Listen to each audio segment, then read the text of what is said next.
So in this video, as you got a little preview of, we're going to solve logarithmic functions. So similar properties, and typically when you're solving log functions, it might be easier to convert it to exponential form because our brains are more used to thinking in exponential form. So we've got 7 to the negative 1 power equals x. Well, 7 to the negative 1 power is 1/7. So x equals 1/7. For our second example, my first inclination is to use properties of logs to condense those. However, my second log doesn't have a variable, so I'm going to add it to the other side. Log of x equals log of 4. Well, now we've got the log of same base on both sides. So the same thing that happened when we had exponentials, we can do with logs. Once you've got the same base, cancel them out. X equals 4. Next one, I think I forgot to re-letter these. We'll do C and D. We've got log base 9 of 1/27 equals x. And because we're more used to thinking in exponential form, I'm going to go ahead and convert these. 9 to the x power equals 1/27. And I recognize both of these as base 3. 9 is 3 squared. And 27 is 3 cubed. So to make it go to the denominator, it must be a negative power, or a negative 3. Power of a power rule, we're going to do 2 times x. So 2x equals negative 3, or x equals negative 3/2. And I believe this is our last example.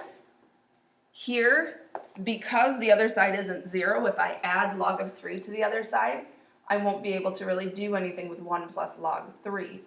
So I'm going to go ahead and condense these.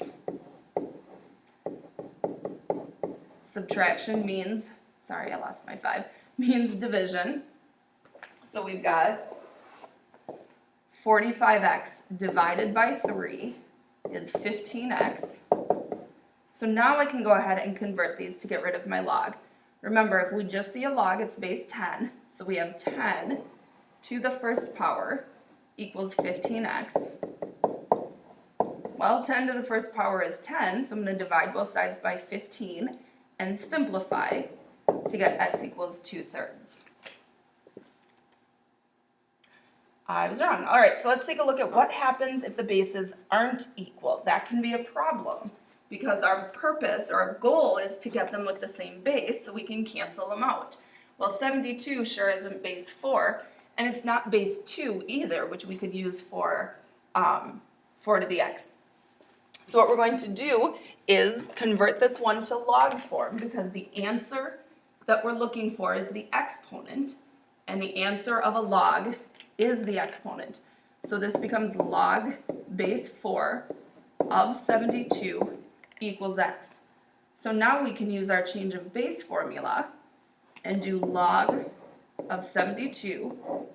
Remember, the higher one stays in the numerator. Log divided by log of 4, the base goes to the denominator. And when we divide these, we get about 3.085.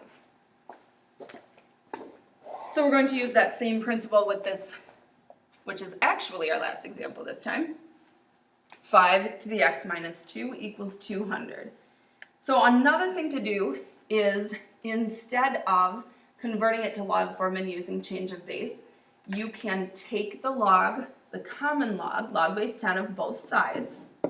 So log of 5 to the x minus 2 equals log of 200. Use our power rule to bring that exponent down as a coefficient. Now be careful because our exponent is a binomial. So we're going to bring that down as an x minus 2 times log of 5 equals log of 200. To start solving for x, we're going to divide both sides by log of 5.